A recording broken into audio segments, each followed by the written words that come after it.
law school, but in Alaska, but maybe if there was one they could go to in the evening and take an extra year to get their law degree. So I think I'd be supportive of both. So. Thank you, Mr. Walker. Mr. French. Someday, yes. Someday there will be both a law school and a medical school here in Alaska. Will it happen under the next 4 years? Will the next governor institute those? My guess is no, because you've heard these folks up here tonight talking about exploding budgets and big deficits and the end of oil, and so my view is that there are cost-effective ways, frankly, to get more doctors. I really don't hear the clarion call for more attorneys. Still waiting. Still waiting. Okay. I believe there will be a law school. There will be a medical school here. But what can we do in the next 4 years? Because frankly, if you get sick tomorrow, or your mother or father gets sick tomorrow, they don't want to wait 4 years for a doctor to go through school and get graduated and settled. And so we're building a neighborhood health center. That's going to be a help. We're working on an idea that Senator Mark Begich inserted in the national bill that will help us pay extra to Medicare doctors so that we can get over this horrible reimbursement rate problem we have here in the state and start making sure that our parents can stay here with us as they get older. And finally, there's a good bill filed by Senator Donnie Olson, a doctor and a lawyer from Nome, who's going to use an incentive idea because you're basically competing nationwide, worldwide really for doctors at this point. You're competing nationwide and you need them to come here and settle down, as Ethan was talking about. And so you can use incentives to get them to come here. I think once people show up in Anchorage, they realize what a fantastic quality of life here. They go to the coastal trail, they see our outdoors, they see Chugach State Park, and they're going to stay here just like we did and fall in love with the place. But you've got to get it here in the first place. That bill, which passed the Senate, stalled in the House, we'll come back and work on next year. And we'll get that incentive program. We'll start bringing more doctors. And someday there will be a law school, there will be a med school, but I don't believe it's going to happen in the very near future. Which I think the question to me is, will I as governor start that program? And I wouldn't want to make that financial commitment. I want to be honest with you. Thank you.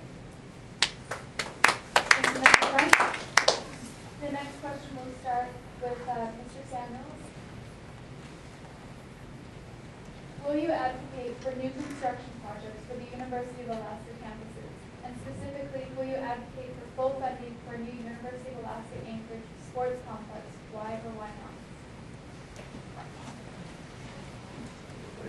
I'm not going to tell you. Sorry. It's in the bond package, so you'll get to vote it. I support the sports arena. And what was the first part of the question? Will you advocate for new construction projects for the University of Alaska? If they're needed. The devil's in the details. You want to make sure that you have a university system, that the buildings are warm, maintained, safe, appropriate for the classes, or whatever the function is. But I'm not going to just go out and say, well, the region's not building, we're going to build. We're going to have to set a structure up as we go down the road the next 10 years. We're going to have to have a vision of where we want the university to be, where we want Alaska to be. Because we can't keep going back and taking money off the tree. It's not that the real world doesn't work that way. I realize I've sat up here and not given the most popular good answers tonight for this crowd. I get it. But I want to have a little bit of Joseph reality on what our economy going 10 years down the road, some of the challenges we face. So should we build and expand the university? Yes, as needed. So just an overall, along with build every building in the world, I think you'd have to look at every project and weigh the balance on whether that project competes against other projects in the state. Thank you, Mr. Samuels. I spent 10 years working down in Juneau. I told you I'd cheat my resume out here all the time. 8 is a Democratic leader. And I get to walk around this campus, and there's 3 buildings I see that I'm proud to have had a part in helping to become big. The Integrated Science Center, the library, and Center. Those buildings, the initiative for those buildings began at a time before the state was as flush with money as it is today. In fact, this whole university was built when the state had nothing. The state had nothing before there was oil. So we, as a state, have a tradition of trying to support the infrastructure for higher learning.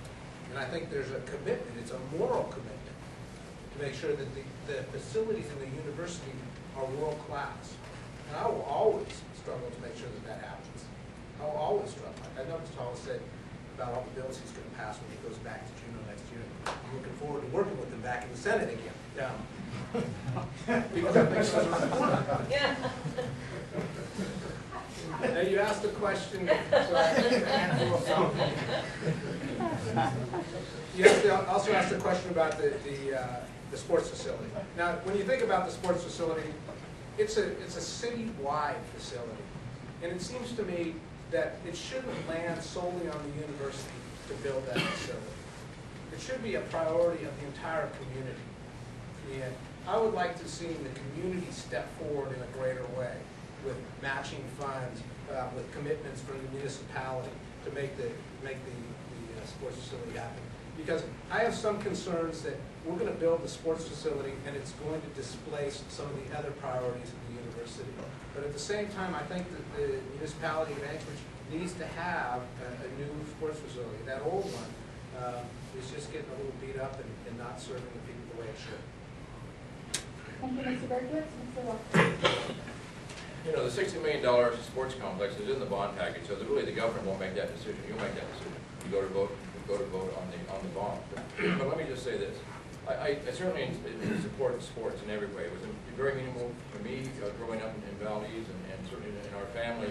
And the sports system in university connects with the community. We connect with the university that way. So it's a great connection with the community. But I can't get away from the fact that we're running out of oil. I just can't get up here and say, well, that, you know, I would support everything knowing what I know. We've got to fix that problem. I mean, that's a huge problem. I mean, that is a financial cliff that we're headed for that I just can't emphasize enough. It's not much fun to get up and sort of, you know, tell that story. It's not really a very smart sometimes for a politician to say, you know, we're running out of oil, but you know what? It's the truth. And what I'm going to do as a governor, and I'm going to tell you the truth every time. I'm not going to pander. I'm not going to sugarcoat it. It is the truth. We are running out of oil. We need more oil in that pipeline, or we're going to lose 90% of our revenue in this state.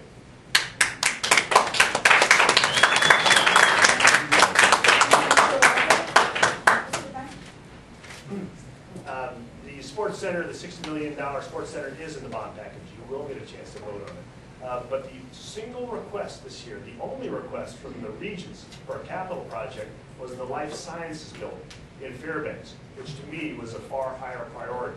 Frankly, I think we should have paid for that this year out of the money that we have instead of putting it on the bond package. It should have been paid for and construction could begin this year because they've been waiting a long time. It's a very important project. It's going to keep that university strong and pumping out research money over the next few years. But let me give you a short number. $37.5 million. What does that represent? It represents what we appropriated this year for deferred maintenance on university buildings. How do you put that number in context? It costs about $50 million to build a brand new high school. So if you think of South High, if you think of one of the new high schools you've seen, that's what that amount of money is. We have to invest in the buildings that are decaying on this campus and on the campuses statewide. And that's an ongoing need. So I hope the sports center passes. I hope it gets built. I like sports, but you know, Bill's right.